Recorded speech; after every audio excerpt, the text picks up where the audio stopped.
Swagger on point when I step in. Signs in the air for the gang that you're repping. Don't get brave when I'm stepping in the rave. If you show man love, everything's okay. So looking for a lively rave to have fun in. If there ain't girls in the place, we ain't coming. Middle finger up to the Jake, stepping in with the gang. Please tell the police they can't come in. Show me a salute, that's gang. Pure love for the crew, that's gang. Don't chat shit if you ain't gonna bang. Just show man a sign if you're down for the gang. Show me a salute, that's gang. Pure love for the crew, that's gang. Don't chat shit if you ain't gonna bang. Just show man a sign if you're down for the gang.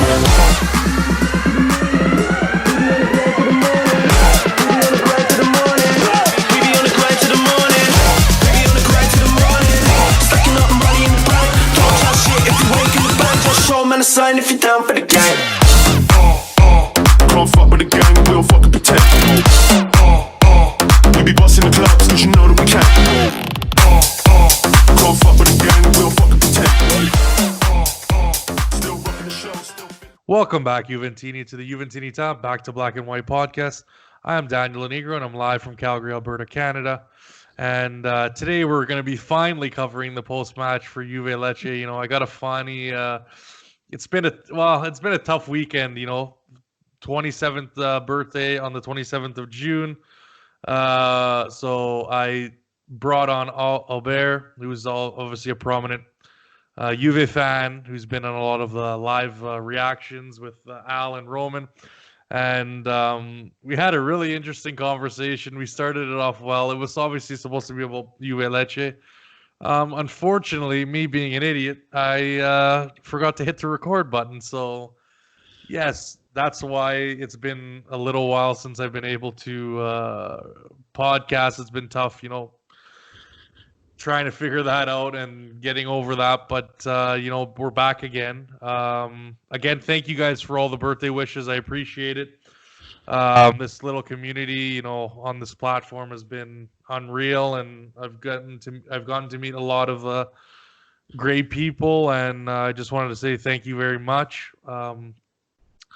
But let's get to it. I have another interesting guest today. You could say he's controversial, if you want. He gets into a lot of the tiffs on Twitter, but anyways, before I bring him on, you know, the usual business.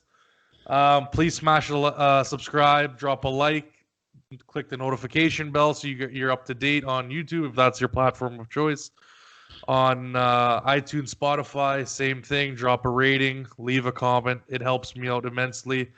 I think right now we're just over 30 subs, so if we could get that up to 100, that would be unreal. But yeah, again, just keep an eye on Twitter. Keep an eye on all the platforms that I've listed, and for the most part, you'll be up to date when the new podcast comes out. But without further ado, this Juve fan has had a few accounts, and I think his most prominent would be Juve Club, and I think that's what I'm going to refer to him as today, just to keep his, you know, as his wishes. We will respect that. Obviously, he didn't want to come on camera, which is, again, no problem. I respect that. Again, with anyone who necessarily comes on in the future. So don't be shy if, let's say, you don't want to be on camera. Guys, don't worry about it. We'll get you on. We can just do the vocal, and that's not a big deal. But anyways, so back to it. A Juve fan who's obviously from Ottawa, Canada. He's my paesan. Obviously, his mom is from Lecce in Lazio, whereas my mom is from Rieti, which is also in Lazio. So paesan, and obviously his dad's from Calabria as well, which is funny because my dad's family is also from Calabria. So it's interesting. But anyways, welcome. You'll probably know him now best as at Gianni with a whole bunch of numbers behind it, or at Juve Club formerly. So welcome Juve Club. How's it going? Yeah, thank you so much for having me. We've been talking about this for about a good week and a half, 2 weeks now, and you mentioned it when you're going to start up the podcast like almost half a year ago now. But it's great to finally be on. Thanks for having me. Yeah, no worries, man. I finally had the balls to fucking to fucking put this all together. But yeah, no, it's been a ride. Like I said, great guests so far. I mean, incredible stories, and it just keeps getting better and better. Yeah, I know I'm kicking myself because I really wish you guys could have heard that stuff from Albert because it was pretty prime. But anyways, how we usually like to start off the podcast, kind of a tradition that Al's brought forward. Anyone who really hasn't been in the podcast scene or game and that hasn't been on one, we like to ask you guys, how'd you become a Juve fan? Where'd you watch the games? Are you any part of any fan clubs, favorite players, family rivalries, all that good stuff? So take it away, Juve club. Definitely, yeah. So pretty much how I started becoming a Juve fan was pretty much through my father, and he's kind of been a Juve fan since he was a boy, and he kind of just passed that on to me. And ever since I was a little kid, my godfather would kind of just get me the new kit every season. And I wasn't necessarily the biggest fan until maybe like 5 or 6 years ago, until I really started following it. But up until then, it always kind of been like instilled in me that, if I were to ever like support a team, I would definitely be Juventus. Yeah, no, definitely. I think everyone's got that family member, obviously close to them that you know has instilled those values and handed Yeah. that down. So I think it's nice to hear that, and even someone who's a newer fan or has started following in the last. I mean, I think it's fair to say you're a big Marquisio fan. Oh, definitely. Yeah, he's probably my favorite player I've seen, probably. So and obviously Dybala, you've been very vocal about your Yeah. support of him. So, Yeah. but it's nice to see someone who's, let's say, younger, obviously still pick a fan favorite or not just Mm. go after is not here just because of Ronaldo. It's not. That's what I'm saying. Yeah, It's nice to definitely. it's nice to Yeah. hear that, right? No, I'm not that new to it. I've always liked Juve. Like, if anyone would ever ask me as a kid, it was just, growing up in Canada for the most part, it's Right. like soccer, football, or calcio, whatever you want to call it, wasn't the sport everyone talked about hockey, right? So it wasn't really till Right. high school that I had anyone like that was actually like semi interested in it. So like there was no reason for me really to follow it. So that's kind of when I picked it up again, was like probably around like grade 9, so like 5 years ago, because I started like meeting people who like also were into football. So then, I had like United friend fan, Liverpool friend that was a fan. So obviously, me liking Juve was really different, but at least someone who talked to me about football. So then that's kind of how I got back into it. Right. Yeah, and like you said, in Canada, it is pretty difficult, with hockey being the number one sport. But yeah, I know it is tough, depending on where you're living, and the media that was available to a lot of us.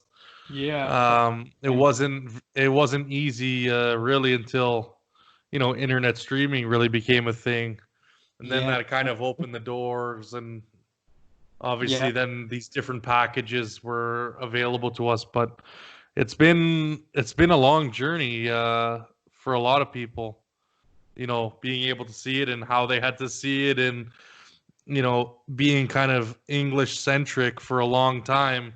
Hmm. It's kind of a nice change that we're kind of really moving, and Serie A is evolving a little bit, and now all kinds of fans are able to watch, not just Juve fans, but in general, everyone can see Atalanta play the way they're playing now. So Which is I find incredible. it's fine. I find it really. I'm very happy to hear that we're going in that direction. But yeah, no, it's a very nice story, and Yeah, let's get right into the news, man. Arthur Melo is probably the biggest headline right now. Pjanic deal. absolutely. It's to me, I don't know. I think you've been pretty vocal about your opinion on it. What do you Yeah. think of the player? Do you think it's the right move? And what did you think of his reluctance to come to Juve? So yeah, I don't really watch Barcelona outside of the Champions League really, so I can't really give you a super complex or like tactical analysis of Arthur, but from what I've seen of him, he seems like a great passer, really composed player for such a young age. So I think it's definitely going to be a good transfer for Juve. I really liked Pjanic when he first came, so it kind of saddens me to see him go, but I think he's past his prime now, and I think he's definitely on the downward. So to get a player for 7 years younger than Pjanic and be a somewhat similar style, I think definitely something I can get behind. And I truly believe he's probably a piece of the puzzle, not the final solution. So as long as he's not seen as the big midfield signing of the summer, I have no problem with it, and I think it's a pretty good signing overall. See, I don't believe it, bro. I'm pessimistic about this shit. I mean, don't get me wrong, nothing against the player. I again, like you, haven't really watched him. Mm-hmm. But to me, when we're throwing around money like this, and to me, it's a capital gains. Plus Valencia FC, right? Yeah, yeah. Don't worry, shirts coming to a store near you, and J Corp shirts coming to a store near you. We're gonna get those rolling because Awesome. it's literally, man, like it's doing my head in. Like and again, everybody's entitled to their own opinion, but just the way the swing went of just like the confirmation of him coming, of everyone being like, Yeah. oh yeah, we really need this guy now. Oh, he's amazing. He's gonna be. It's like, yo, like if this is the only transfer that we get, Mm-hmm. because obviously it's gonna give us that great look for the books, right? For the financials, it's Yeah. helping us quite a bit. But Like a 42 million euro plus Valencia, I think we got on that. So it's definitely pretty yeah, good so it's for it's that. definitely gonna help. And I just find we're in this mode of you know. And I was talking about this Albert, and I kind of want to bring a couple of things we touched on because they're important. And it's like, is this almost just how it's going to be now? Because we need a guy that obviously we need a midfielder, so this is the next best thing. Like, Yeah. why wouldn't we go after someone like Pogba, who's really only worth 20 million more? True. And like, was it that Barca wasn't giving us the money? Is that what it? And I'm guarantee you that's what it was. They weren't going to give us 70 million cash and not Yeah. flip someone the other way. So that's my point where I'm like, well, then this is just a capital gain transfer. It has nothing to do with. I mean, sure, he's a creative midfielder, but the guy's 23. He hasn't really proved anything. I mean, his stats are okay. They're not great. But I don't know. Like, I hope he proves me wrong. I hope a lot of players prove. Like, every time I Yeah. go have a negative opinion about someone, I have no problem with them coming out and proving me wrong. Show me up, because at the end of the day, it only helps Juve. If I'm wrong and you're an actual stud, then really it's a win-win scenario for me. Definitely. So, and if you're not, well, then I can just shit and rip you apart like I do with Khedira. So, True. so really, at the end of the day, it's a win-win for me. I mean, at the end, what we're looking at is a player who hopefully is going to again.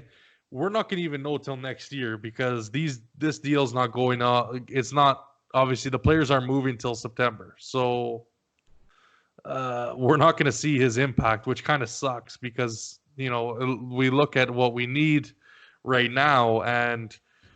Pjanic isn't cutting it now. I don't know if I haven't heard about any details of whether they're gonna end up still continuing to play or not. That's gonna be interesting because of what happens if there's an injury, or is that in the contracts, or what's the deal, right? Yeah, from what I understood, I think Pjanic looks like he was gonna continue on with us in the Champions League and obviously with the Campeonato as well. And Arthur, I know there was a little bit of mixed reviews. Some people said he wasn't going to continue in the Champions League to focus on Juventus, but I think their newer reports are saying he is going to play. So that was kind of my main question too. It's like, what happens if Pjanic tears his ACL or right injury, because that's a 6-month, as we've seen with Demiral and Zaniolo too. Like, that's a very serious injury, and they're not going to play with us until the next year now if they get injured like that, and vice versa with Pjanic. So I think it's a little confusing, but I don't really know what you can do because I think the fiscal year still ends on June 30th, but the season doesn't end till like August, obviously, because of the whole Corona. So I don't really know what the alternative is. And that's what I want to get into. This whole inflation of transfer fees and is bullshit about setting prices, and you look at what's happening now. I think we'll get into it a little bit more on the next podcast with the preview, but we're selling a lot of these young players, we're flipping them, we're swapping them. We're putting values on them that are like ridiculous in a sense, that are giving us plus valenza up the ass. Yeah. And it's like, I don't like this. I don't like this style of business. I don't like this whole Like a industry. Yeah. It's like put in a salary cap or some shit like that, and only allow certain teams of certain stature to spend a X amount of dollars. It's that simple. We look at this and we're like trying to cook the books, and it's like the last month they give us like they give you a whole month to fix your books. It's like, Yeah. what the hell is that all about? I mean, we go into the new season. Okay, well, everything, and that's kind of how Juve's been getting away with it is, we get this time to Sell the youngsters in the summer. sell. I know, and it's like, hold on, if we're 150 million or 200 million in debt or in a net loss position, and now you're giving these teams, it's like, no, you should be running the club the right way before you get into a minus 200 net loss. Yeah. And have to deal with it at the end of June. Like, it just, to me, it sounds ridiculous, man. And I've been going on this for a long time, ever since PSG and Man City were initially, they've gotten their hands slapped a couple times, but nothing. Even now, I don't see them getting penalized too heavily. I think they'll get away with it on the CAS or Court of Arbitration of Sport. See if City can get away with it too with the Champions League. I still don't think they're gonna. I agree. Yeah, exactly. We'll see. We'll see what happens, but I don't think so. I mean, these clubs have been able to get away with it so far, and Yep. And if they get away with it, well, then get ready for and even Barcelona's got away with it. Real Madrid's got away with it. They're untouchable. Atletico Madrid has had some problems with signing young players. At this point, it's like if they don't get banned from the Champions League at all and they just get a big fine, this is going to be open season. Open season. Yep. You're going to be getting teams just fucking frying those books like a nice cannoli shell, and just fucking, it's going to be the Wild West because you're not going to know you're going to sell like wood for 150 million euros, and it's going to be okay, and you're going to be able to balance books, and that's kind of what I don't like seeing. I get the whole point of financial fair play for teams that need to stay what's the word I'm looking for, solvent, and control for the smaller teams, but I don't know. What's your opinion on all these inflation? Well, there's all this bullshit, in my opinion.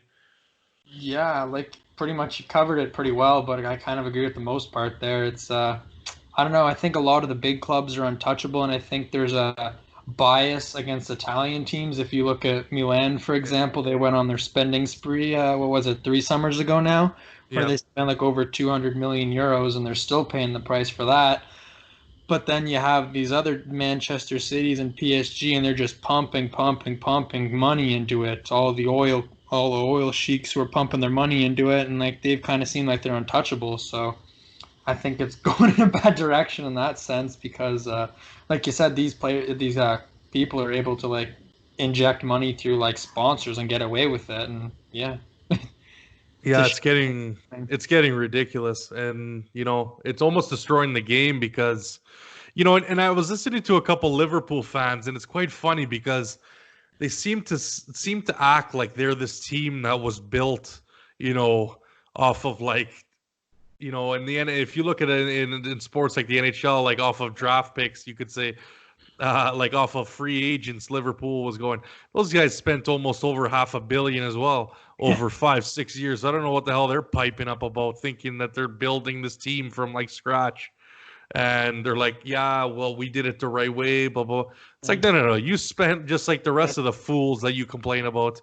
Yeah, you spent 70 million on Allison alone, and they're talking. Oh, exactly. It's like, I don't know what the fuck you guys are talking about. It's like, you guys think that you're because you spent a little bit less than Man City. Now all of a sudden you guys are clean.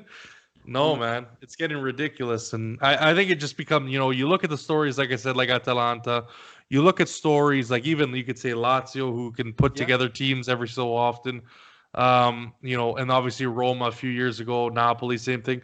You really got to give these teams a little bit of respect because it's almost near impossible because you're not bringing in the revenues, and in Italy, these clubs don't have stadium infrastructure. I listened to a Lazio podcast. Seemed like it was impossible for them to go forward with their stadium. Roma's kind of coming around. Milan's coming around, but Italy is Italy. Yeah. The bureaucracy is the bureaucracy. It's kind of like Canada. These social countries, but there with the history and they have certain laws because of obviously all the beautiful architecture.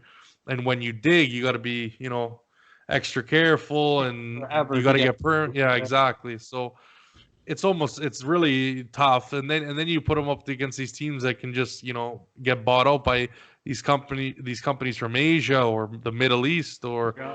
this and that. And then you look at it and you're like, well, what the hell are we still playing for? Yeah, I don't think It's I'm that pessimistic yet, but I definitely feel you what you mean. Like when all these other teams are coming up with the money, it kind of makes like less and less of these stories of like Atalanta where they come in and they have their beautiful style and they barely even spent like an eighth, if that might even be a little too little, of what yeah. Manchester City spent. But yeah, I don't know. I don't know if I agree with putting a salary cap in it. I think that might kind of be a little too Americanized for my liking, but I think something needs to change. You're right. Yeah, no, no. For me, I think you have to put a cap because then, if let's say you only have 50, let's say the big teams, right? Yeah. They're capped at 50 million every year, maybe even less, right? It could Wow. be it could be a tiered system. I want to see how they're going to be making. Then it's going to force teams to build. You got to there's Yeah. if unless you force a way, there is no way that that's going to happen on its own.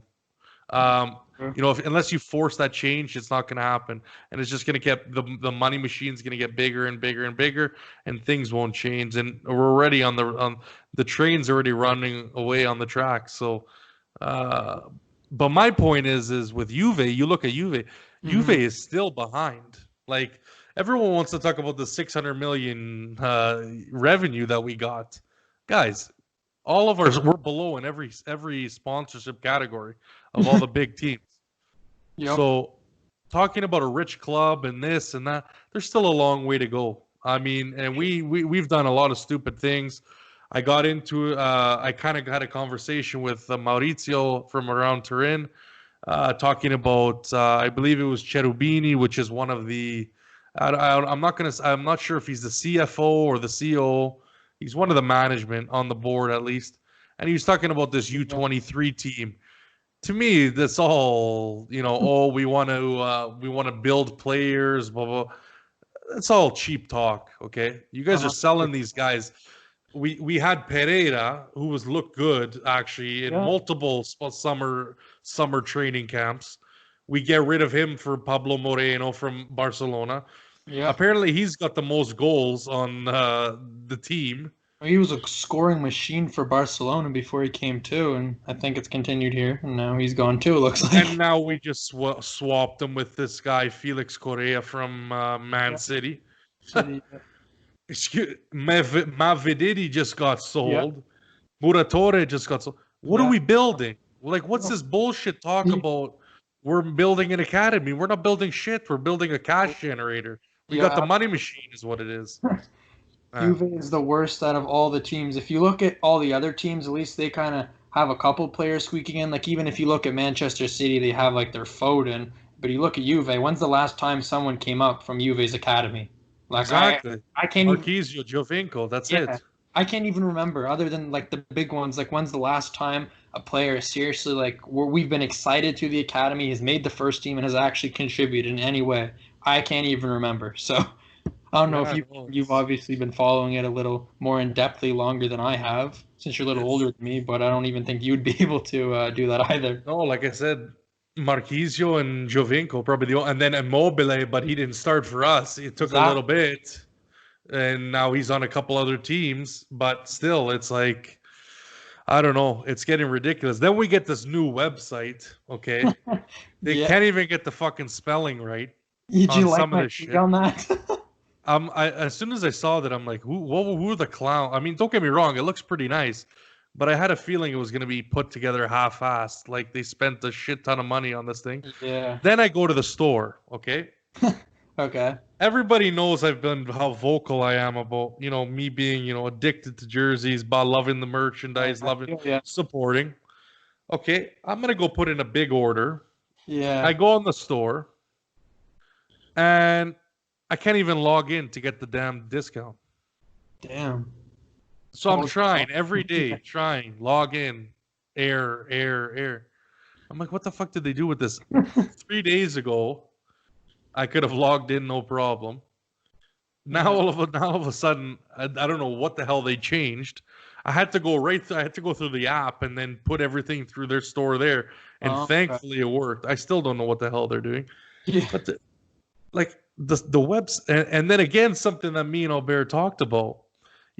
The tickets.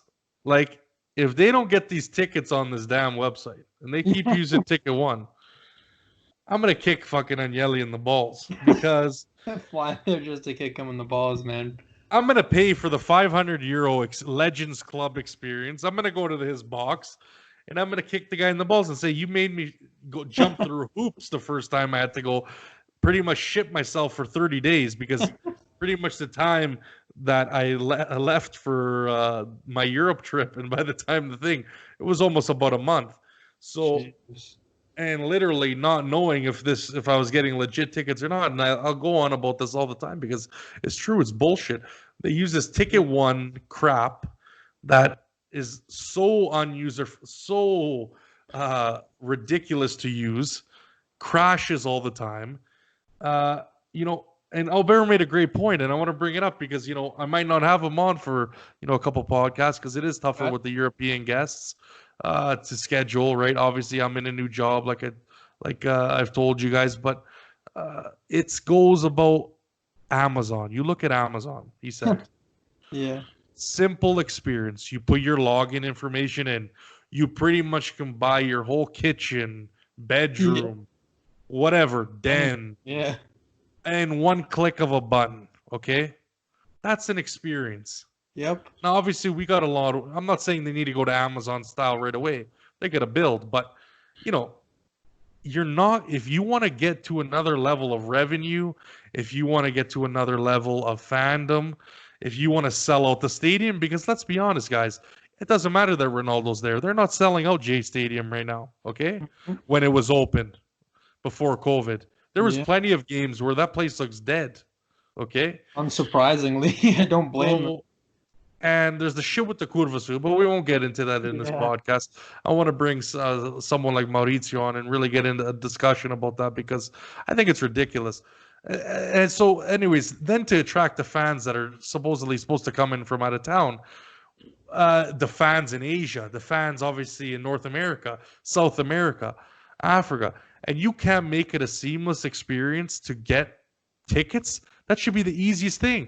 If someone has a hard time with tickets, so they got to go jump through hoops like I did and multiple other people, don't act like I'm the only one. And some people still haven't gotten refunds on their tickets, from the Lyon game and all that other shit. So, and they weren't gonna give refunds at first. Like, well, I don't even want to get into that again because fucking I'll lose my marbles. But yeah, it's like, we get into these things. It's like, make it easy for your fans. The easier you make it, the more money you are going to get from them. And that's just the basics to business. That's the basics to, life. To life. Anything that's easier to be done. If anything is easier, you will do it and you will spend more. And that's my concept. Yeah, you're absolutely right. It's been a shit show. And I think other clubs, you look at other clubs in Italy and they have platforms to do that. So I don't get why it's such an, it's just, to me, like I said, we've come into this organization that we know we're printing money, and they, at the end of the day, they don't give a shit because Agnelli, really, he was born into a family that was loaded, Yep. multi-billionaires. And we're thinking that's why my opinion has really changed just on the way it's gone lately about him, because you look at a guy that you're like, oh, this was amazing, and he saved us, and this is like, dude, the guy was a billionaire, Yeah, and stepped he in. took advantage. That's like me buying Apple stock at like when it dropped because of coronavirus. You're not a genius for doing that. Yeah, It's gonna. Apple, Microsoft, the FANG stocks, they're all gonna go back up. Because they're still making money. It's obviously we've come into a period of a shit period, just like Juve. Juve's brand was still there. Okay, definitely. they needed a cash injection. They needed to build a stadium. Right. I'm thankful for what he did, and he's done a great job for the majority of the last 10 years. But now he's taken a lot of shit for granted. I think so. And now I think people need to hold him accountable. And I think, I think really we're going to see it. A lot of people are saying, oh, we're going to get this, we're going to get that. Guys, relax. Hold your horses about who we're getting, who we're not. Because quite frankly, I think what you see is what you're going to get by the end of by the end of this year. I don't see us doing much more. The transfer for Artur with the swap with Pjanic was more out of convenience than anything else. Yeah. That's my bottom line on that.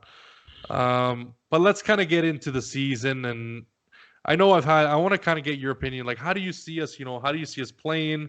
What are your thoughts on all that? Because I like to hear everybody's different. We got a lot of different opinions out there of how we're playing, how we look. What's your thoughts before we get into the match that obviously happened?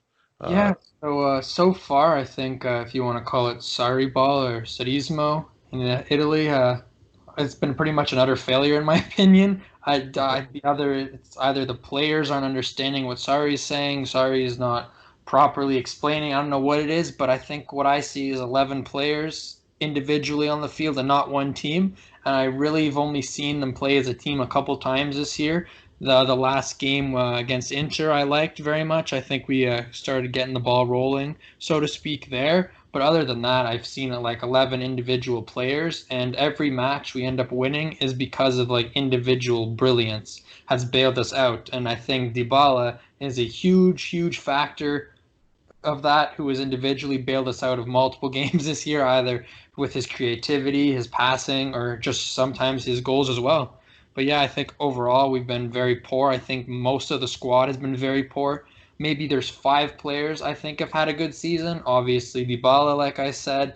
Bentancur has had a great season. Demiral before his injury. De Ligt has been unbelievable. And yeah, Waj is pretty solid too. But other than that, I'm pretty hard pressed to name who has been really good. Like, I'm not sure what you think about that, but can you really name 5 players who've been great this season for us? Yeah, no, not really. Just it's been a shambles for the most part. I mean, coming into this, it was a shambles because you didn't know what we were gonna get. And obviously now we moved 7 clear at the top. Well, as of the past couple games, it's gone back down to 4. But which is crazy what happened in some of those games. I won't get into that now. But yeah, so obviously we're still up the top. 2 wins in a row. Can't complain. Let's kind of get into the formations that we started this Juve-Lecce game. So they were in the 5-3-2, right? Which I was kind of shocked. I'm like, they're playing 5. They're going to play 3 at the back, and then obviously you have your wing backs. Obviously they had Gabriel in net, Donati, Lucioni, Paz, Vera, and Rispoli.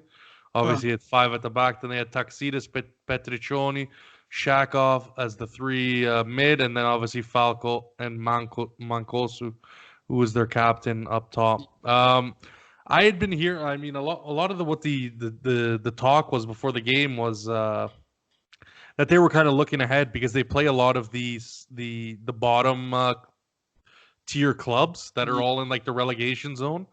So apparently, from what they were saying, they swapped a lot of the players out that are in their starting lineup.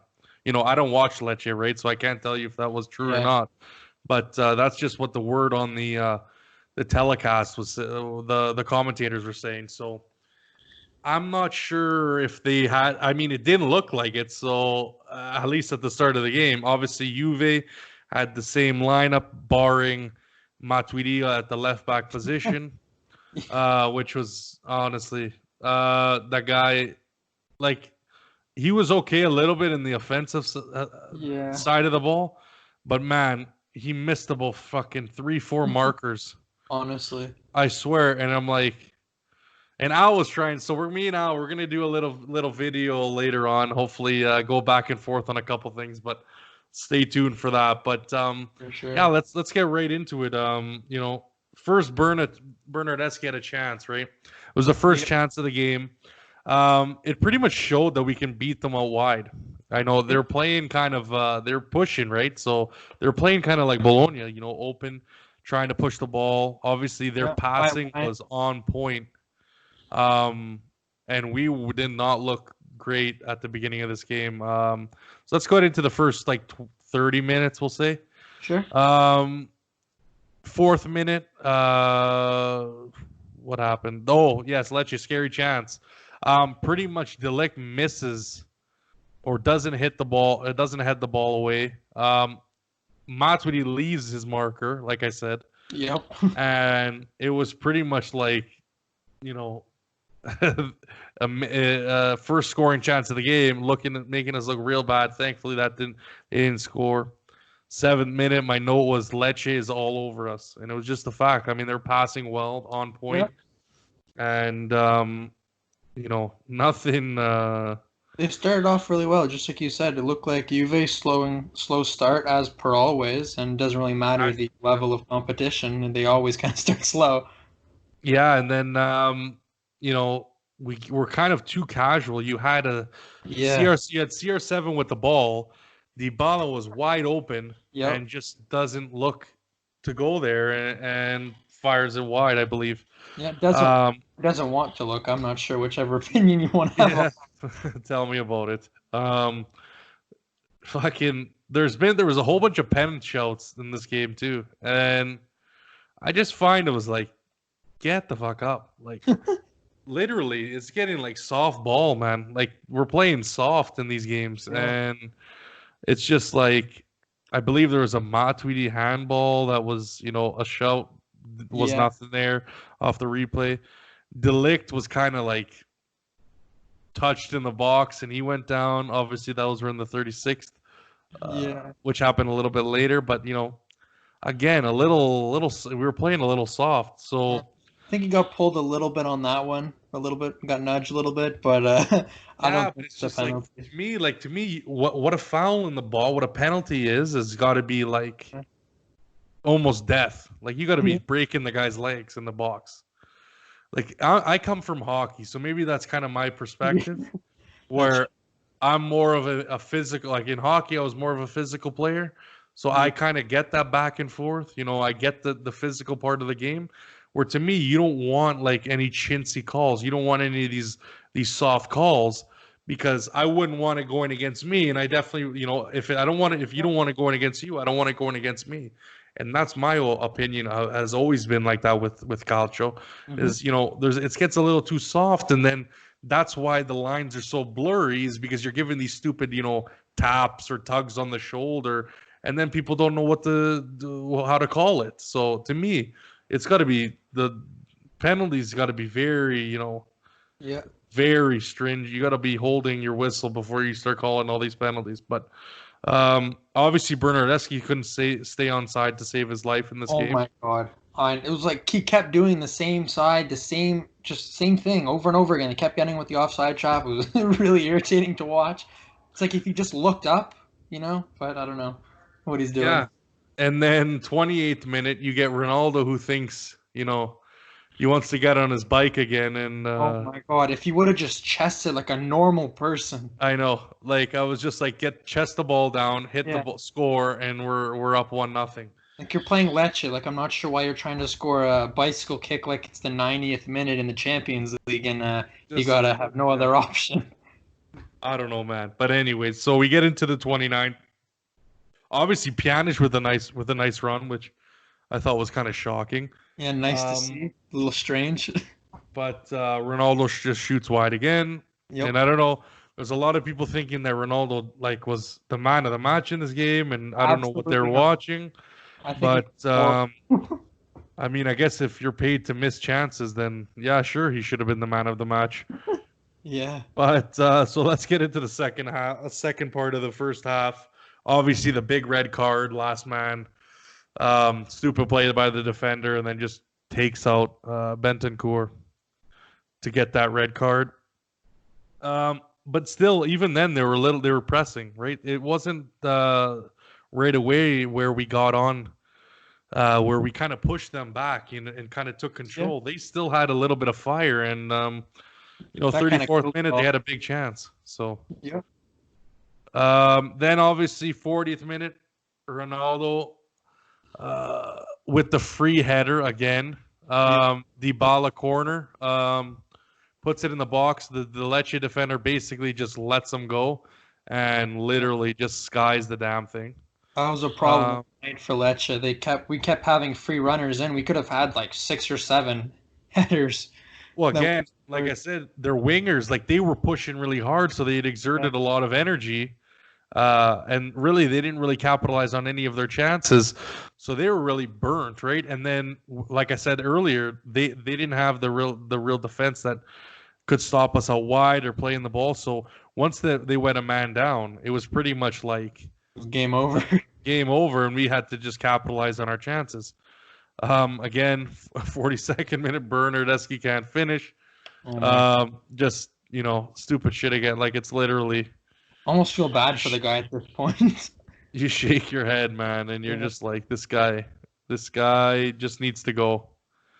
I think it comes down to, he had a great game last game. I'll give him that. He was definitely up for the man of the match, but I don't think it's the right fit. I think he needs to kind of refocus. Like a lot of people say, maybe go back to Fiorentina or a smaller club, like maybe a mid-table club kind of, and get his legs about him. I think it was just a little bit too much, this adventure, and I hope that we can, make that wish come true. But who knows with our management?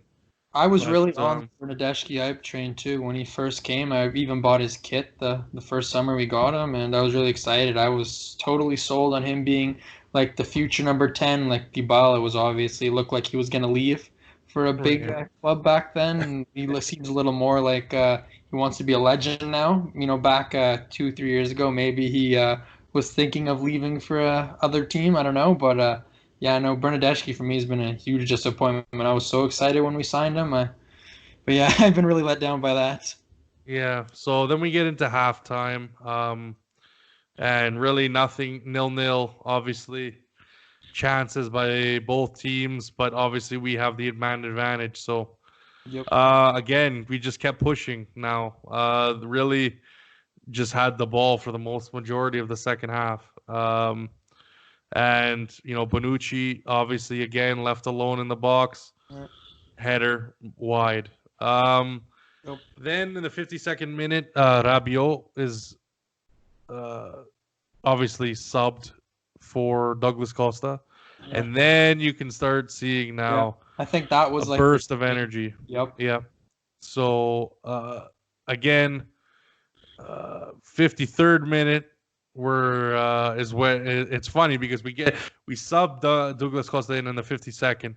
Yeah. 53rd minute, Ronaldo lays it off to Dybala and just bangs it into the top corner. And I mean, this guy, man, like from what he's come from to all the criticism, mentality questions, which I think were bullshit. And, just producing at the biggest times. Goal, yeah.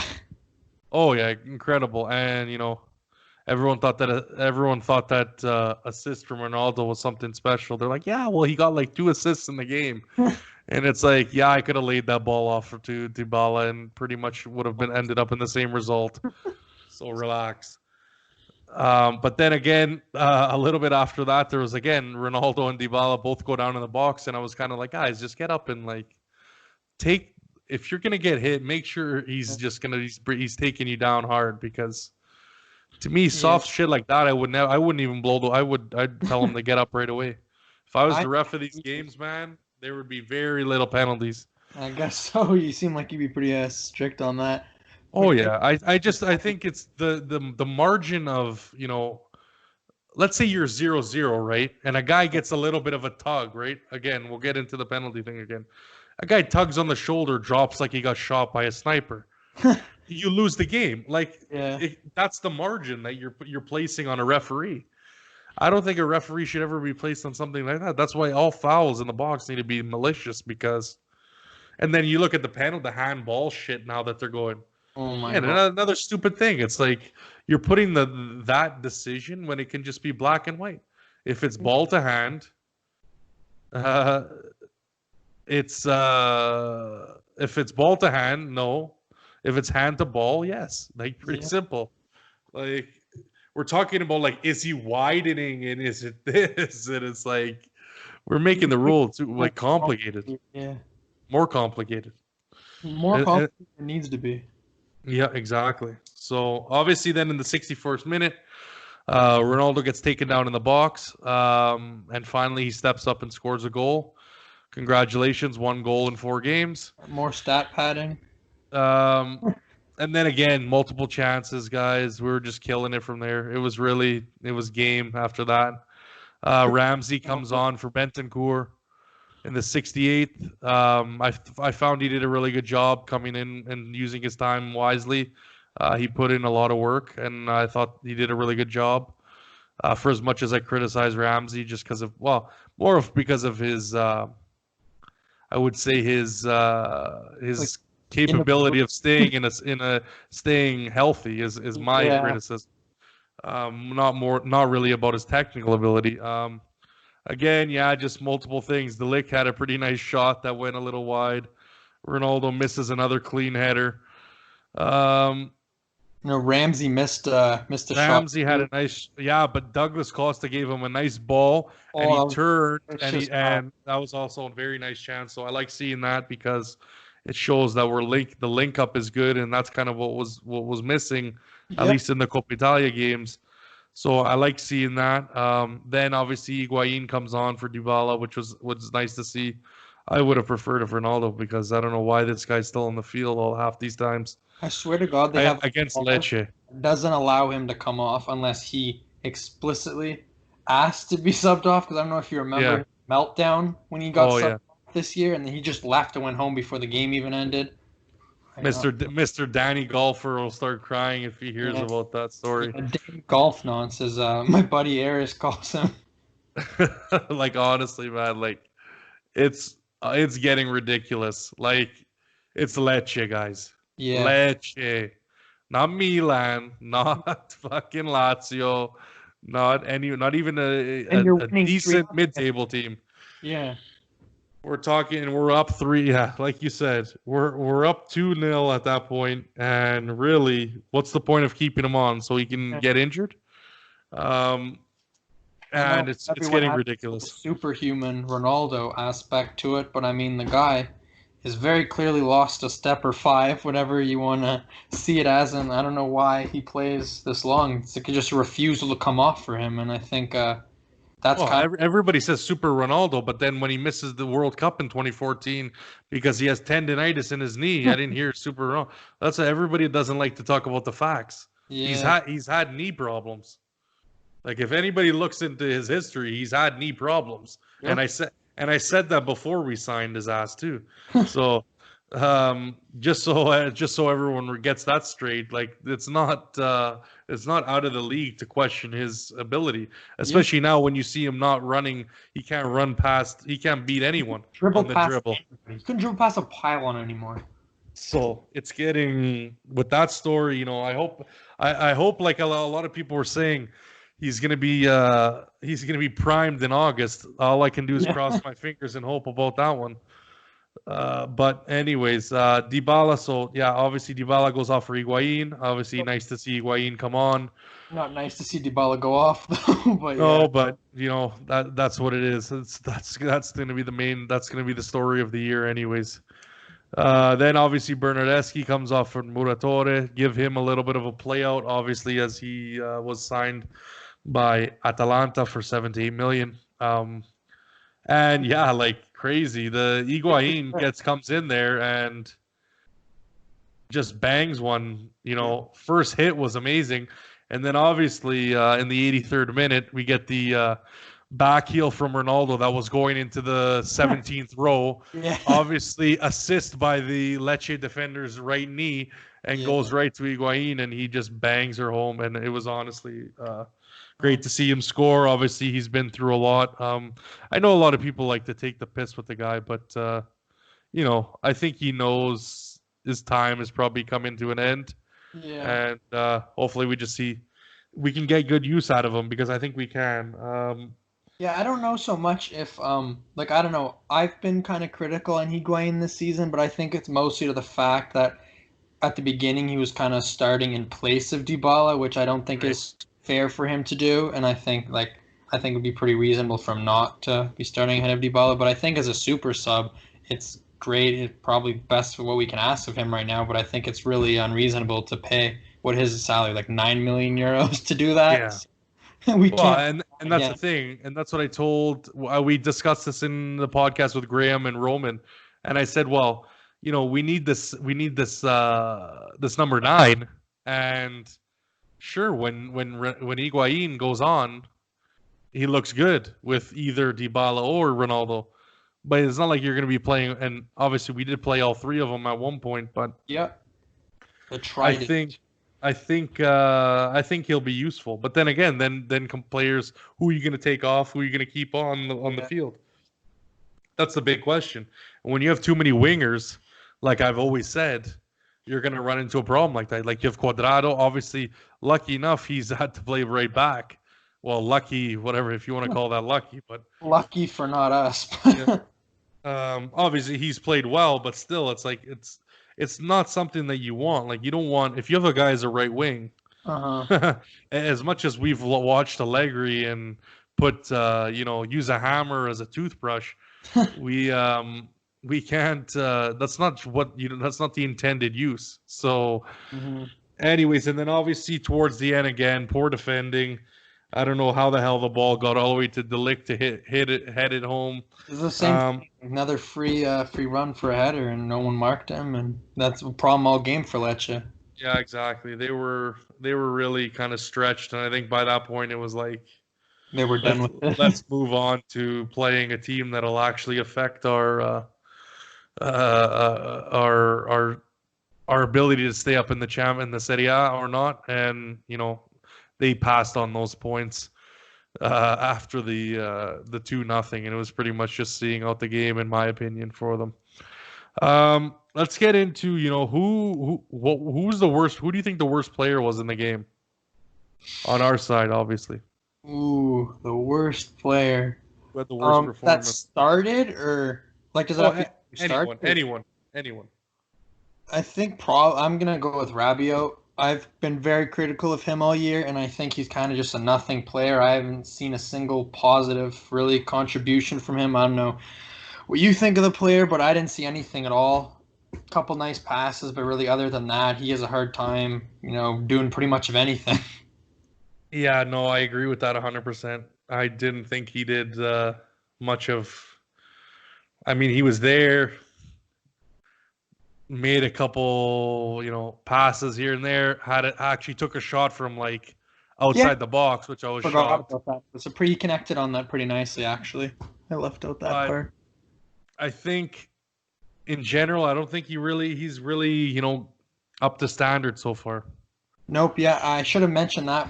What you said about the shot he had there, he connected really well on it, and he shot on target. It was really nice. But other than that, really a nothing game, and deserved to be subbed off. Yeah, and then best players. I think obviously Dybala, De Ligt, 1-2. Agreed. I'll say Ronaldo because of all the chances he had, but I definitely won't give him man of the match. No. Like some of these damn stat websites, I don't know what the hell. I guess they just take numbers and crunch it, and then that somehow gives him, again, if you score, boosts it. half of these websites bring him from one. Like some games that I was looking at, he was one of the worst players, and then he gets a goal in the 89th minute or whatever, and he wins man of the match. So Just an FYI for you Ronaldo fans out there. Yeah. Go take a look at his rating throughout the 90 minutes, and you'll see why he can somehow spring out to the man of the match. Anyways, let's get into now obviously player ratings. So, and obviously the coach as well. So, Tech, what would you give Tech? Let's do it live here. Sure. So Tech, yeah, I think he made some pretty good saves, mostly straightforward. So probably a 7. Yeah, I agree with that 100%. Nothing too spectacular, but definitely never made any errors or even remotely anything into caution. So yeah, very solid. Yeah. Let's go with the back line. So Cuadrado, Bonucci, De Ligt. And wait, I forgot to change that. Whoops. And Matuidi. Yeah. So I guess we'll start from right to left. I'll start with Cuadrado. And I don't know, he made a couple good defensive moves, put a couple decent balls in. Solid performance. Like, I don't know, maybe like a 6 out of 10. Okay. I'd give him a 6.5, but yeah, go ahead. Not super incredible from him. It was pretty average overall. I don't know. I still think he kind of has trouble putting in decent balls. I'm not sure what you think in that regard, but Yeah, well, I think he's got to come a far ways because he's got to go all the way back too, right? Like he's got to run the whole length. So that's another reason why I don't like. I like seeing him as a sub. Like a lot of people talk about Douglas Costa. If he's not starting in the right wing, I like to see him come on as a sub because he can give you that pace out wide.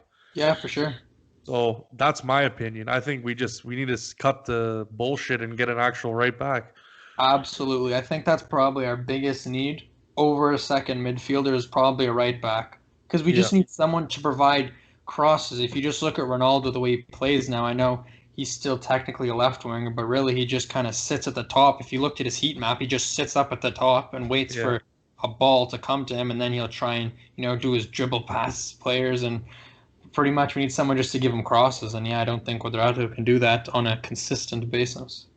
Right. So Bonucci next. Moving on, Bonucci. I think 6.5 for him. Standard job. Yeah, I'd probably go with a 7. I think he was pretty solid. He had a couple good chances on goal too. Did he have 2 headers in? Right. Yeah. Yeah, I think so. Yeah, he had a couple chances. Yeah. Okay, now De Ligt, I guess. I'd probably give De Ligt like an 8. Very solid once again. I think beginning of the season I was very critical of him. I said it was kind of looking like a bust, and I think that was pretty reactionary of me. I can admit that now because he's really come into his own, especially learning a new league, new language, new way of football. He's become like our best defender by far. So another really solid performance. He had his goal. He had a couple other chances too where he got nicked in the box. And he could have had maybe 2 goals. Really great performance. Wait, did you say you thought De Ligt was a bust? Well, kind of at the start of the season when he had his like... And I invited you on this podcast? I know. Just kidding. But anyways, no, I think, because of what, his handballs? Well, yeah, he just kept getting the handballs, and it's like he had 10 hands. Like, I don't know, it's like he had a magnet for his hands. Yeah, but I told you, that rule is bullshit anyway, so it's like, to me, any of those fucking handballs didn't mean Gar was nothing to me. It was like, whatever, bounces off here, his hand is like is an inch further out, like, whatever. Yeah. This crap. He's definitely just tidied it up even after the break too. He just looks more confident. Like before, he almost looked like he was nervous. And I understand that he's 20 years old, or what is he going to turn 21? Like he's like barely a year older than me. I understand why. Like I couldn't imagine me right now playing, for Juve in the Champions League and in the, one of the best leagues in the world. Right. So yeah, I understand why, but. Well, because he's eating like Hulk now, so we're good to go. Yeah, I saw that video of him eating from Cuadrado. Yeah. But anyways, Matuidi, what do you think? Probably like a 5 out of 10. I think that's kind of generous too. Really, he just looks like he's got 2 left feet. Like him going forward with the ball. I don't know. You said you kind of liked it, but it just kind of looked like he's falling over when he's going forward with the ball. And obviously, horrible. I think he had a shot too that went from outside the box, if I recall correctly. Yeah, I think it was in the second half. He had a pretty good hit on goal there. See, I didn't mind what he did on the left side, but he had multiple lapses on the defensive side. Yep. And if that's against Napoli, Lazio, Milan, Getting punished. Merda, you're getting Champion. 2-3 goals against you, and you don't get that with Sandro. That's what I like about Sandro. I'm okay that he's maybe not as offensive as we need him to be, Mhm. but at least I was looking at a kind of a comparison because a lot of people are talking about Spinazzola and obviously Pellegrini as well. Yeah. Alexandro beats those guys in majority of categories, Definitely. like at least 80% of those categories. Especially the defensive ones. I think a lot of the people are And kind really, it's only a couple assists different. Like maybe he's got Yeah. 3 assists and one has 5 or whatever. But it's like he's really he's shining, and Yeah. to get rid of it. And that's why I was pissed off when he got hurt because it's really gonna screw with our lineup because then you got to put, like I said, you got to put guys like Matuidi, and We don't have left back. When Danilo makes a stupid ass decision in the last game. So, anyways, I Yeah. think a 6 for Matuidi. Like I said, I didn't mind what he was doing on the offensive side, just not good enough on the defensive side. But like you said, 2 left foots, and Yeah. it's not his natural position. So You can't really blame him. Like he did look out of position, but he was out of position. So yeah, exactly, and I don't blame the guy for that. I mean, he's as long as he's giving his best, that's fine for me. So okay, let's go to the midfield. we don't have a backup left back. So Yeah, exactly. And we're never going to use the young guys. We'll never use the U23s like apparently we've set up a U23 team to do. That's like impossible to get that to happen. it's surprising when we even have a couple of them on the bench. Like this week, I'm like, wow, what's going on? Yeah, ridiculous. Bentancur, Pjanic, and Rabiot. What do you think? So obviously, I think the best one was probably Bentancur. I think you can probably agree with that too. Yeah. And I'd probably give him 7. I think it was a pretty good performance overall. Yeah. I think he won a free kick, right? He won the free kick that sent Lecce down, right? When they got the red card, that was against him, I believe. It was pretty good Yeah. Exactly. play of him. Obviously, he probably would have got a goal on that. It was going to be a breakaway had he kept going with that. But overall, it was a pretty solid performance. Made some great passes, Yeah, overall Right. performance. Yeah, I'll give him a 6.5. Again, pretty much, like I said, some key moment like a goal or something like that really would have elevated. I think he's probably our best midfielder out there right now. Obviously, out of the starters. And yeah, no, I think just solid game. Nothing really special, but solid performance. Pjanic for me, 5.5. Just really not good enough. I think that's fair. I'd probably go with a 5.5 too. He seemed a little better than last week, I think. Like he had a couple nicer passes and linked up a little good with Bentancur at times. But overall, nothing performance, which really saddens me because Pjanic was one of my favorite players and carried the back of our midfield for the past 4 years. So yeah, exactly. Then you look at Rabiot, 5. I think for 5. For what really was, again, below average performance. Again, there's a couple nice things he did, but really he had that not enough to deserve. Yeah, not nothing to deserve a 6 or higher, in my opinion. Nope. Yeah, agreed. Let's go. Obviously, Bernardeschi, Dybala, and Ronaldo. Yep. I think Bernardeschi for me, I'll give him a 6. I think again, he does some good things, but then he does a lot of like I always say it seems like I'm always saying this. He does some good things and he does a lot of boneheaded things. Yeah. Like not stay on side and not do things like that's easy. That's an easy thing that a professional calcio or footballer should be doing. Yeah. And maybe he'd get off the pine more often and off the get on the board at least, with a couple of chances that he had. Yeah. And he just didn't convert on those. So I think 6 for me. I'd probably go with a little less than that, a 5.5. Really, his offsides are super unprofessional and just like it's like what was it 3 times? It's the same thing. It's like, buddy, wake up! What are you doing? Just look up. So yeah, he had a stupid offsides multiple times. He like rocketed that. He had a good shot, but it went sky high and drilled like row Z, I swear. So Yeah.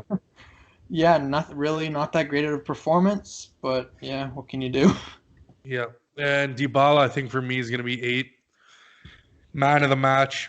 I'll give high. Usually give higher if it's like a wonder performance, like a Dybala Barcelona. But for me, I think pretty standard performance. Great goal, great moves off the ball. Really catalyst for the team. Obviously barring like Douglas Costa coming off the bench and stuff like that. But I gotta say for most of the game was probably the best player. Yeah, I'd say probably an 8.5. I'm a little higher, obviously. You know my love for Dybala, and today or on Monday, sorry, on Friday when we played. Yeah, once again, he's kind of the heart of the team, in my opinion. Everything creative and going forward goes through Dybala, and he drops back as well. He helps in the back. He comes forward. He links up the play. Like he really does everything. I think he does more than some of the midfielders when it comes to linking the play up. Obviously, he got a goal, which was incredible. Just that left foot is just what makes me love Dybala. When he connects with that left foot, it's like a thing of beauty. I don't think many players in the world can even compare with a shot like his when he connects perfectly with it. And yeah, he put a free kick in, which should have been a goal. It was a beautiful free kick too. Nobody connected with it, unfortunately. So yeah, really solid performance. Next up, Mr. Champions League. I think 6.5 for me.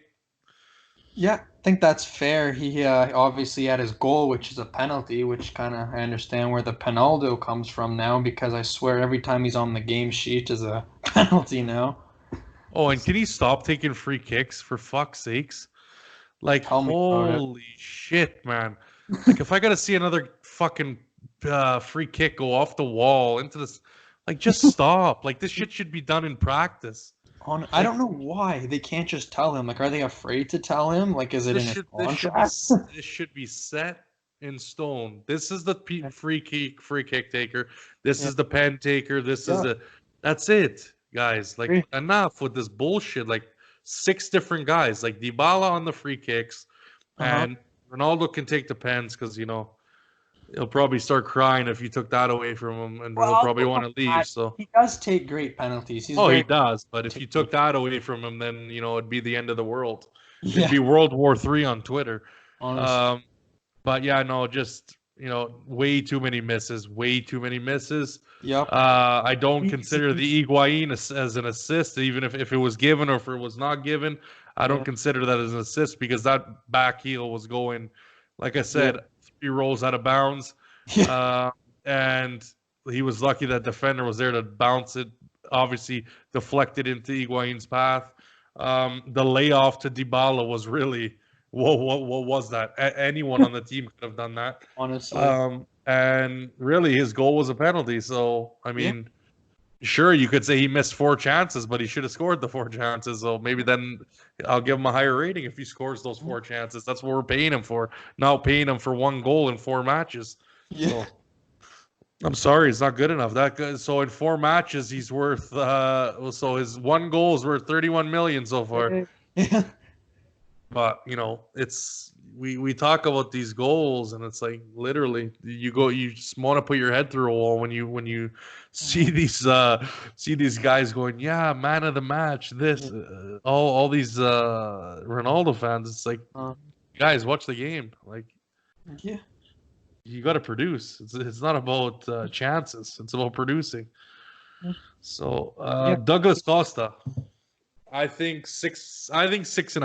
I would have given him a 7 if he started the way he did, but I think 6.5 for the performance coming off the bench. I really enjoyed his in energy and really kind of shows what we need out of him. Obviously coming on as a sub, and I think that's going to be vital for him in the future.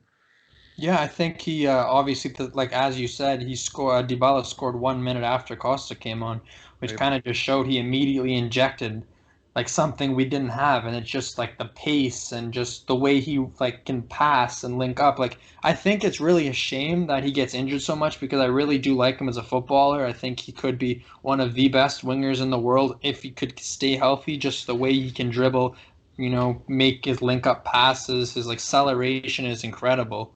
Just yeah, so I would probably go with 6.5 too. Ramsey, I'd have to say same thing. I think he brought a lot. Yeah, I liked. I hope he's the starter. I would like to see, yeah, a combination of Rabiot, Bentancur, Ramsey, or Pjanic or Matuidi, whoever you got to throw in there as that third. I would say the kind of rotation will be Rabiot, Matuidi, and Pjanic.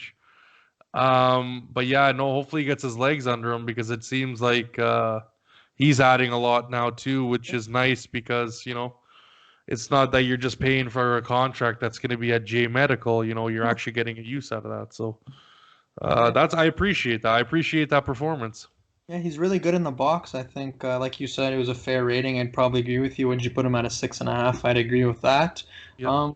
Yeah, he had a decent run out there, and obviously he did make somewhat of an impact. And I think he's really composed in the box. I think just needs to finish that shot he had, and I would have elevated it to maybe a 7. Yeah, exactly. Higuain, I'm gonna give him a 7. More of out of respect, I kind of would have given him a 6.5 just because again, coming on. But I think Higuain really showed.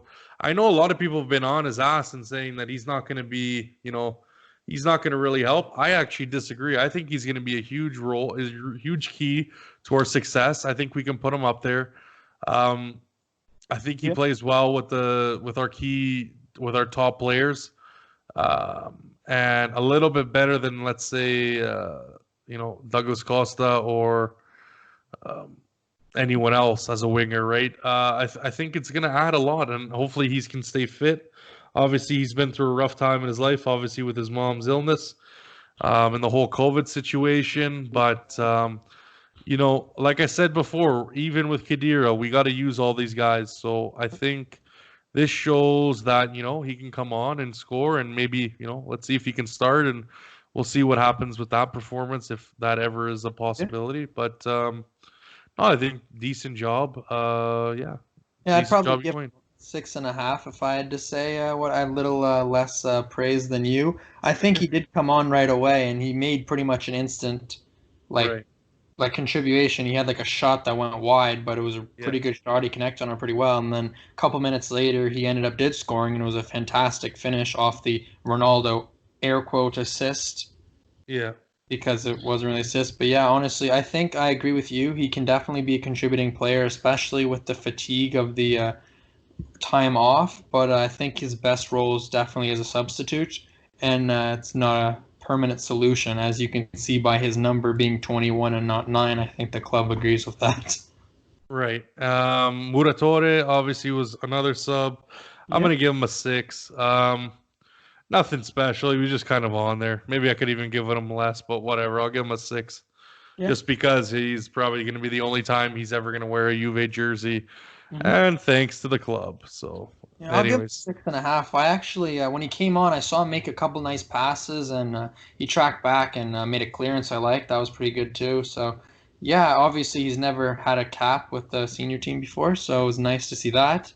And yeah, hopefully, wish him all the best. good luck in the future. Yeah, I'm sure Gasparini can make another gem out of him. I'm sure if anybody in Italy can, it's Gasparini. That is very true, my friend. How about Sarri? I think for me, Sarri, I'm gonna give him 6.5 because we did see still our struggles in the beginning. And again, Yeah. I want to see a team that really is going to sit on their ass and not do anything the whole game. Like I'm waiting for this Lazio game to see if we've really learned anything, or we're just playing teams that are pushing at the beginning of matches, obviously making mistakes, and then obviously us taking advantage of their mistakes. I thought Lecce was going to be more of a team that would sit back for the whole game, but they kind of surprised me. Yeah. This next game against Genoa. This is a tough team that we're gonna have to play against. So Yep. let's be ready, boys. But 6.5 for me for Sadi. I mean, I could have given him a 7. I think pretty good. Subs were spot on. So I'll give him credit for that. But yeah, no, just generally, I think initially us struggling kind of was interesting to see. But I guess you could say, well, he made the right changes second half. Obviously, we got the red card, so that helps. But for me, 6.5. Yeah, I think I'd probably go with a 6 again. Seems like that's the trend so far. I'm being a little more critical than you, but I think it's a pretty basic match for Sadi. And once we got the red card, we pretty much played 2/3 the match with one-man advantage. So I think at that point, Lecce, especially, they seemed like they were playing with a high line and wanted to come at Juve. I think that game plan was over, and it was just a matter of time before they conceded. So yeah, I think Sadi did make the good changes, like you said. I think realizing Rabiot was doing nothing and to take him off, putting on Costa. I think that's pretty easy substitution though. Yeah, And exactly. didn't use all 5 subs obviously, so put on Ramsey too, which was good. Put on Higuain, which worked out. He ended up scoring. Didn't like that he took off Dybala, but I understand that you're up 3-0, time to rest the player, or 2-0. Right. Yeah, no, I don't mind that. I like the fact that like Dybala consistently gets subbed is what pisses me off. Exactly. Not the fact that you can sub him. Like I don't mind taking the guy off. Like I said, we got to start resting these players, and that's another reason why I almost think that Ronaldo should have come off as well, is because he's played every game, and again, like this, something goes wrong, a guy slides in, Let's be real, guys. I'm thinking in general as well. If he gets hurt, well, that's a big fucking, loss, and we can't risk that. So I think in general has been really reliant on Ronaldo so far this season. So like you said, if he goes down, like obviously I think Dybala has been our best attacker overall, but I think goal contribution wise, we've really made it. Ronaldo has to score in order for us to get on the game sheet, unfortunately. So if he goes down, if he goes down, we'll probably look better. Yeah, honestly, that's also true. Sometimes I almost wish that, but sometimes I'm gonna be like, I don't want to have to deal with that, him going down. But sometimes in your mind you think, what if they had to do this on their own? But anyways, we'll get into the post-match comments now. Obviously. Sure. Sadi had some comments saying they suffered more physically than at Bologna. They struggled to create tempo, but the red card allowed Juve to take advantage. Kind of common sense. He talked about Higuain obviously having a difficult time with the COVID situation. Had left a strong mark on him. Little by little, he's settling back into normal, and he was happy that he scored the goal. For Bentancur, gave us the charge and shock that we needed. Douglas Costa came off the bench because he's an extraordinary weapon in this period, and he knows that he has this quality in him. And then obviously the reason why Bentancur went off was because of some cramps, and he didn't want to risk it, so he subbed him off. Smart. Yeah, no, you got to think about that, right? This is these games are going to be played in very warm weather. Yep. And you can't make a mistake, because the first team that starts dropping guys, that could ruin your season, right? Like I said, some teams can go on big runs, and it'll only take you to lose like 2-3 players, and then you're behind the 8 ball of everyone else. So obviously Higuain, I believe, was stopped after the game. He was happy for the victory. The pandemic was a bad period for him. Obviously his mom's illness. And out of respect for the club and the fans, he wants to finish the season at his best. So, like I said, it's been a tough time for him overall, and I was happy he was able to come on, score, and hopefully we get good use out of him. I mean, we're gonna need everybody, so let's see what happens. What are your thoughts on the comments, obviously, after the game? Yeah, so I think they're pretty much all bang on, like you said. Obviously, Bentancur had the injury, so it makes sense he were to come off, not to risk it. We can't afford to lose our best midfielder. of the season. I think Sadi realizes that too, so he took him off. And Costa obviously is the super sub definition, since he literally is like the Flash. He comes on, he injects speed into our team, so that was a perfect sub. And yeah, overall, I agree with Higuain too about it'd be a tough time for him, so I understand why maybe some of the performances were as they were. But yeah, overall, hopefully going forward, he can be a contributing player again. Yes, and let's take a little look at the next game coming up. Obviously, Juve Genoa at the Luigi Ferraris. Obviously, it's going to be 12:45 Pacific, 3:45 Eastern time across North Yeah. America. Tomorrow. Yes, that is tomorrow. And Joe tried to throw me off, but it is tomorrow. Yeah, okay. I was gonna say I'm pretty sure it's tomorrow, and for me anyways, 3:45. Yes, and another big test. This is a team that gives us a lot of problems, has given us problems in the past. Always. And yeah, we need to get another, keep racking up these wins.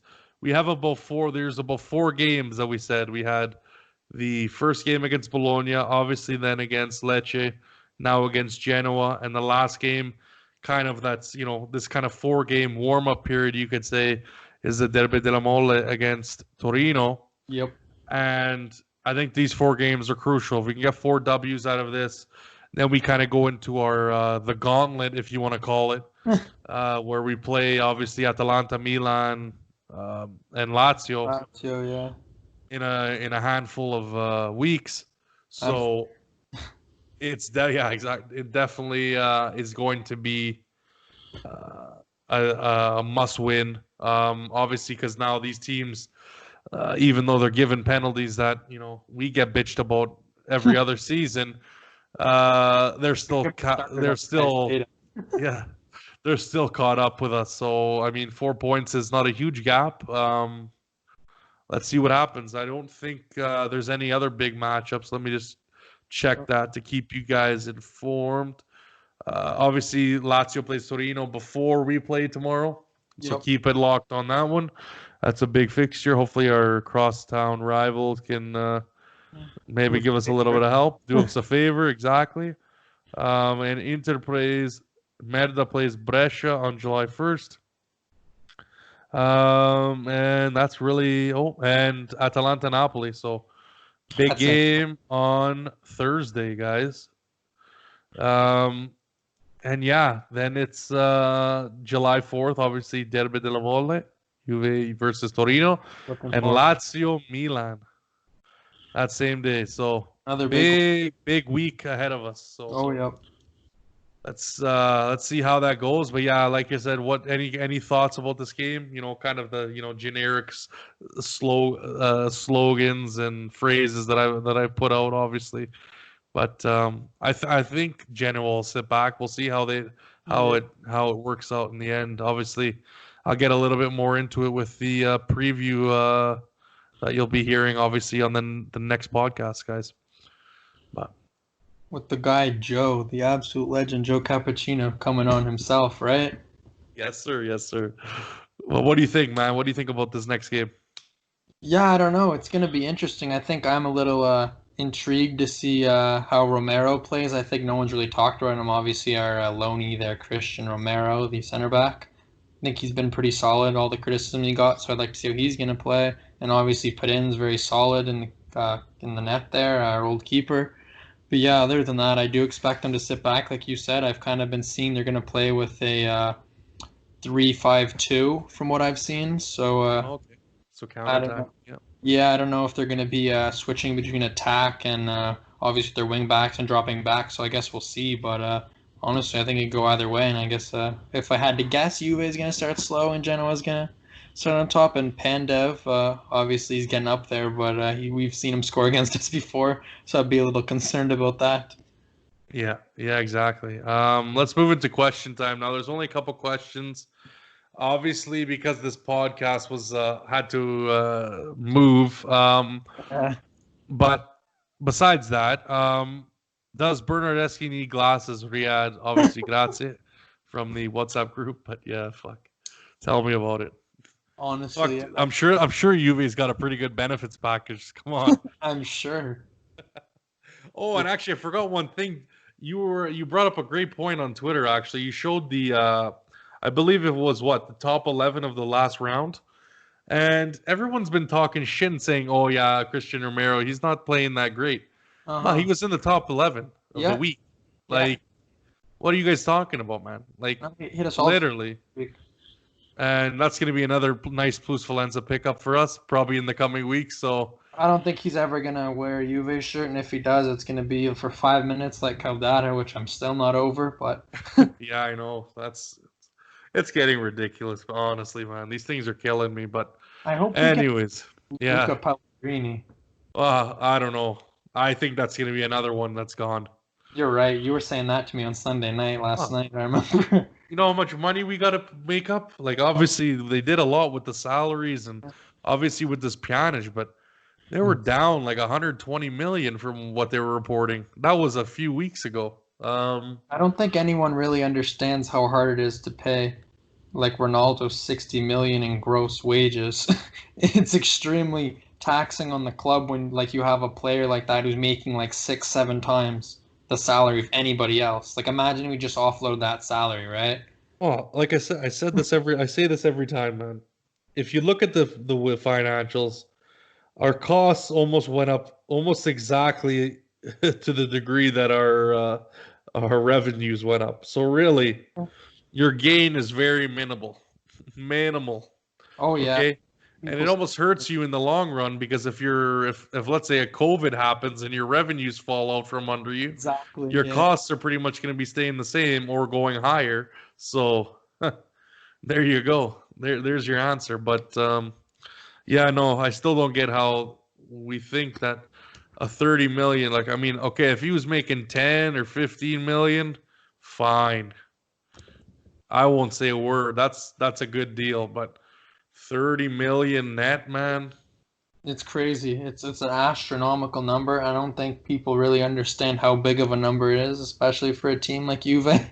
So And then they wonder why, like, oh yeah, why are we always doing these shuffles? Why are we getting rid of players like this? they have to. It's like you got no choice. You have no choice. And these guys, like I've said, they could be keys to you winning, and you're just throwing the shit away because we thought we needed one guy to win. We bet on one guy to win, and it Yeah, obviously hasn't worked. I don't want to turning into a anti-Ronaldo spew. Obviously, I can do that, but I think just logically speaking, like you Next said, podcast. yeah, if you want to have a why Ronaldo should be sold podcast, have me on for that, and I'll have 50 We'll points. we'll bring on CR7 Rap. Yeah, oh yeah, I'm sure you can get me to debate him. I'd love to see what he's got to bring up. But no, yeah, like I said, I don't want to turn it into a hate, but I just think a lot of our problems could be solved if we never brought him on. But then again, we wouldn't have I know we've grown exponentially on social media and obviously the brand deals and sponsorships we brought in, especially with Adidas. We obviously inked the 50 million a season like 2 years ago after we signed him. I think he's a big part of that. But just, yeah, with this 30 million net wages, imagine we could pay like a top class right back. We could pay another 2 top class midfield, definitely another striker, and we'd still probably have a little bit left over. Oh yeah, for sure. So that's where my sure. hate mostly stems from, and especially if you want to look at the like results. I know he's like almost scored 30 goals, but he got 10 of them are penalties, and the rest of them aren't against great teams. Obviously, the Atletico game was phenomenal performance, but other than that, I don't know if it's justified. Right. And last question here, is Pjanic the GOAT? Marco, what are you smoking? Yeah, I don't know. Maybe 3 years ago, he was top 5 maybe, but not anymore. Yeah, no, and obviously joking aside, I think he's done a hell of a lot for our team. He's been, like you said, probably the backbone of the midfield for a good chunk of his years here. Obviously, the last 2 I find kind of maybe partially an Allegri problem. Obviously, having to play him every game, and obviously, now it just doesn't seem like it's working. But I want to thank him for everything he's contributed. He's been a consummate professional, even though obviously fans like myself have got on him at times. But I can only, say, it's been a hell of a success with him here. Yeah. Obviously, been to a Champions League final with him. Obviously, won, what is it, 5 Scudetti? 4 Scudetti? I think he won 3. This will be his 4th. 3? So Yeah. 4 this year. 4 or That's 5 this year. I forget.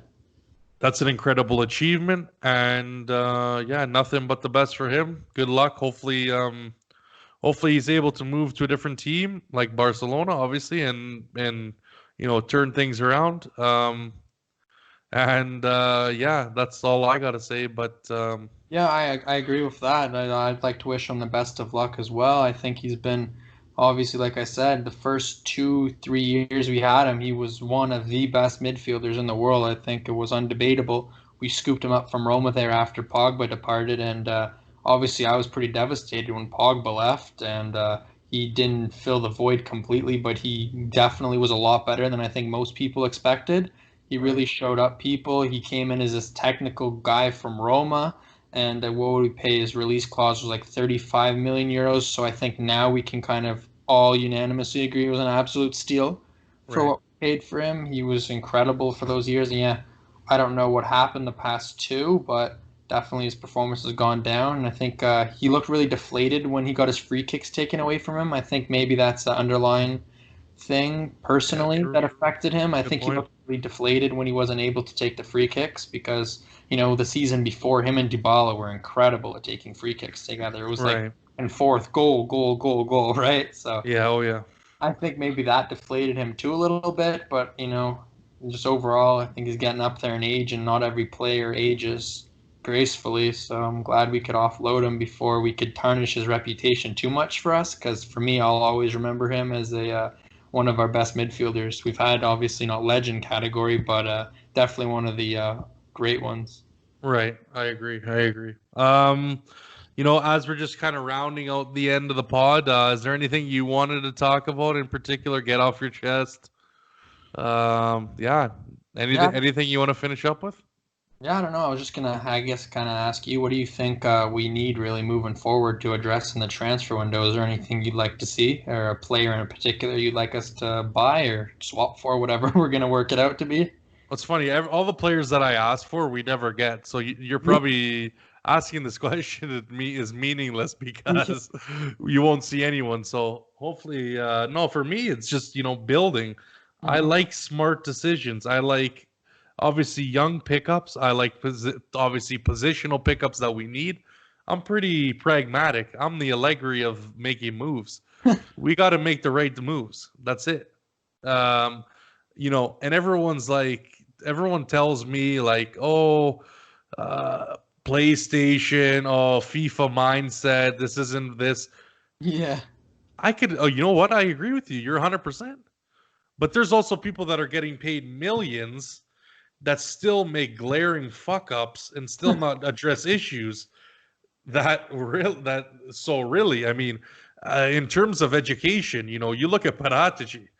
It's not like the guy was university educated. I'm not saying that's something that you need or you don't need, but I Yeah. mean, I'm a fucking engineer, bitch. Like, don't come at me with this, like, oh, what do you know? And like acting like his job is like rocket science. It sure ain't. I'll tell you that for, for one thing. But no, for me, again, I'll say it again. We got our tour now. Let's hope we can get another piece in the mid because I think you always got to build. Yeah. You still it's not 100% that midfield, and when you need you look at the great teams that have won. If it wasn't a great midfield, it was a very cohesive midfield. Uh-huh. We don't have enough time to get a cohesive midfield because if you look at Liverpool, they took 4 years. Yeah. You look at Real Madrid, stellar midfield. You look at Barcelona, the great Barcelona, stellar midfield. Mhm. So I think we could use one more, barring that Arthur turns out and is like top level Yeah. again, barring that happening. So that's a little asterisk for right now. We're gonna need one more top midfield, I think, which I don't think we're gonna get. So I think I would like Pogba. Okay. Yeah. I think it's going to be very difficult to get him. So that's why I probably don't think it's going to happen because I don't know if they're going to want our players or not. And Again, we've talked about financials a million times. It's going to be difficult. Yep. Then fullbacks. I like keeping Alexandro. I think it's a smart move. I think you bring back if it's possible because I think they just extended it till the end of the season, which was dumb. If they had an option to bring Luca Pellegrini back, Yeah. They did in the winter, yeah. well, no. I think they were just talking about now because they extended it the end of the season, technically end of June, right? So I think they re-upped it to the end of this year now, end of August. I didn't see that part, no. So I think that was kind of dumb if they had the option to bring him back. Mm-hmm. But who knows with maybe because we're in the same season, he wouldn't be allowed to play. I don't know Yeah, about that technicality, but it's really weird. definitely, obviously. So we kind of have the left, and I think the right. You got to look at the right. Now there's probably lots of options, but it's gonna be expensive. I talk about fullbacks a lot, and that's why I don't want to get rid of Alexandro because he's competent enough that I would say he's probably top 10 in the world. And you're not gonna get for 40 million what we paid him. I know a lot of people were saying Alex Telles and stuff like that. That was a steal at 25 million. Yeah, it was a steal, but it's too late. Juve probably didn't have the 25 million even to give him at the time. So stuff like that. Tagliafico again left. I don't know if he can play right back. But I think there's lots of options out there, and like I said, we have people that are making millions. That are doing this for a living that should be able to get a decent right back, Yeah. Obviously you'll have Danilo as like your backup. Yeah. And then who knows? Maybe that means Quadrado has to go. Maybe that means Bernardeschi obviously has to go, I think. Yeah. But then you're going to start after clearing up those right wings because we don't have enough position. Kubaski coming in too. So exactly. So we got to start moving. We got to start moving pieces. So that's it for me, man. Like I said, pretty pragmatic. I mean, we need to fix the issues we have. If I got a flat tire, I gotta get a new tire. I don't gotta get a new transmission because it's available. You know what I'm saying? It's you got to fix what the broken pieces. And we've had that for like 5 years. So it's time really for us to get our shit together. And then let's see what happens, right? Let's see what happens. There's opportunities this year. There's opportunities next year with Pogba, obviously. I think that's maybe more of the possibility. And I can't remember who reminded me that obviously his contract is up. But his contract is up. I think that's a bigger possibility right there. Then for him, he gets to play out his contract. And imagine will probably Osman. The scenes, man. Oh my god, I couldn't imagine. Not only did we take him from United once, but twice. Yeah, that's crazy. But yeah, let's hope for that. But anyways, so something I like to do here, obviously, allo stadio a Torino. But unfortunately, you've never been, so that's not a big deal. Fortunately not. Hopefully one day. Yeah, man, do it. It's a hell of a I did it as a kind of a university trip, right? Mid-university. Oh, cool. So it was definitely a hell of a time. Obviously, you've heard my stories on it, but definitely do it if you're thinking about it. Obviously, save up some money, guys. Or if you're working now and no one can go to the stadium now, anyways. So just put a little bit of money aside every month or whatever, giving financial advice here at the Back to Black and White podcast. Yeah. But, put a little bit of money aside and, enjoy because it's one hell of a ride, even just being there. I know people have talked about the experience now and not being as the same, but, if you've never been, it's sure, it's still special. A special moment, exactly. Took the words out of my mouth, special moment. And but anyways, enough of that. Memorable Juve moments for you. Yeah, Mr. okay. Juve Club. So yeah, obviously, like you said, I've never really gone to the stadium to see a match live or anything. So the best I've kind of done is just watched it on TV, unfortunately. But yeah, I guess my most memorable moment was probably our that first leg against Barcelona in the Champions League. What was it, in 2008-17, I believe, right? Yes. I think that was just super memorable. Obviously, that was kind of like after like a year that I really started following football again. So I was watching that with my buddies, and we kind of just went to like one of my buddies' house to watch it. And yeah, I was like Dybala was his double was incredible, and he was one of my favorite players then too. Even like not as much as now, but definitely it was a great game overall. And all my friends really told me they were like, "Oh, Juve is going to get destroyed by Barca. Barca's this, Messi's so great," and then we just went in there and completely took a massive, dump right on their head. We held Messi to no goals and we kept a clean sheet against like, Barcelona kind of in its peak. Right. Barcelona, 2 years after losing the final, it was kind of like another FU right to them after that and knocking them out. Yeah, So some redemption, definitely. yeah, Danny Alves obviously against his former club, but had a pretty decent match, picking up a yellow card. Obviously, I remember that, but no, Yeah, yeah, no. the most That's memorable experience because yeah, I just really liked, especially here in Canada, football's not that big, so people think of Real Madrid and Barcelona as the two clubs, and nobody really knows who Juve is. So Juve going in there completely outclassing Barcelona in every aspect and keeping a clean sheet against them, is really memorable for me. Yeah. yeah, no, I think that was a great day to be a Dybala fan, that's for sure. Yeah. I think yeah, that was unbelievable, and as much as we losing the final of them was Yeah, it was was was bittersweet. horrible.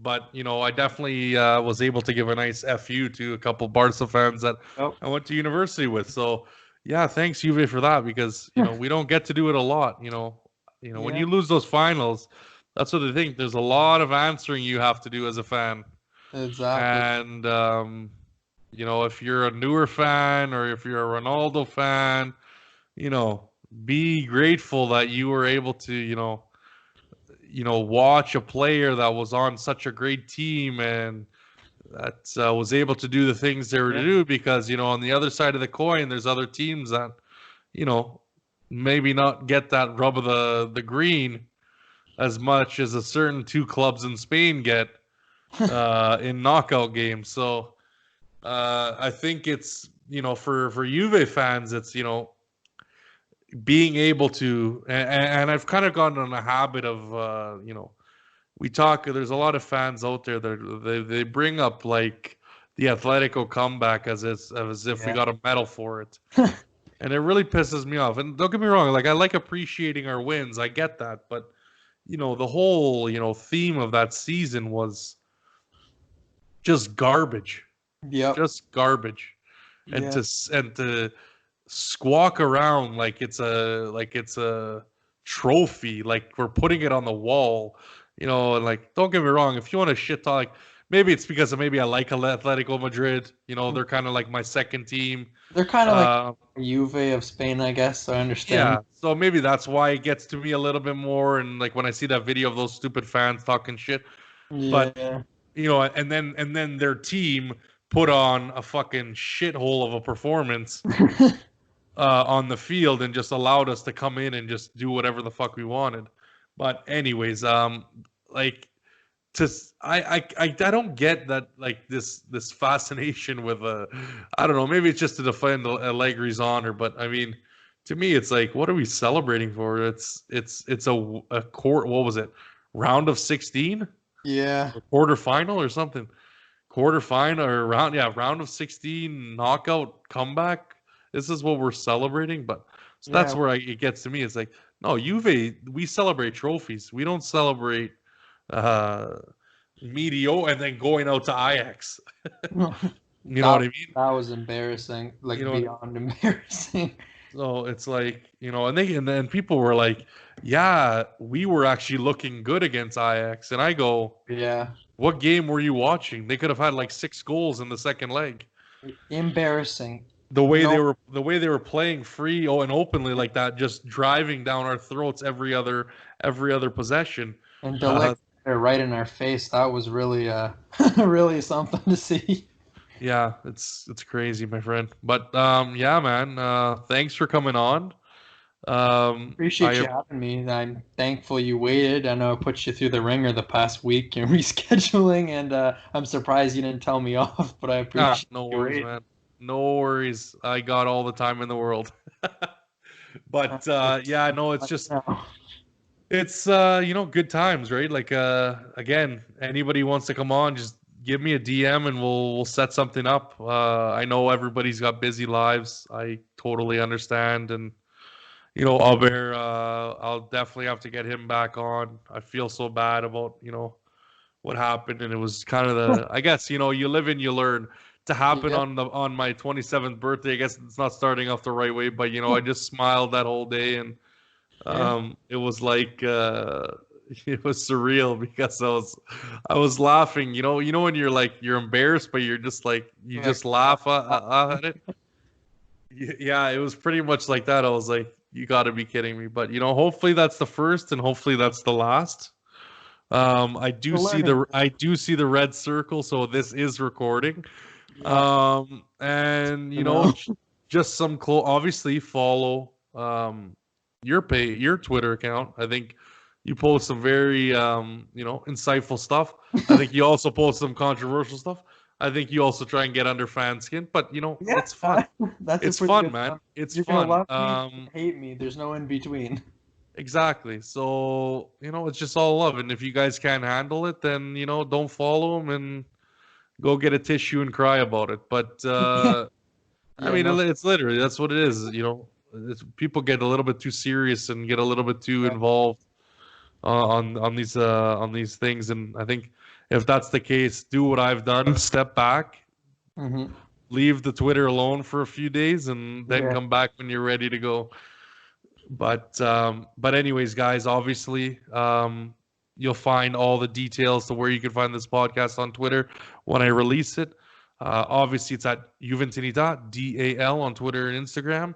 You can find me on YouTube, iTunes, Spotify, Podbean, and I know they come out a little bit different times. Some are quicker than the others, just based on the protocol of the feed. But this will definitely be up tonight. God willing, that all this,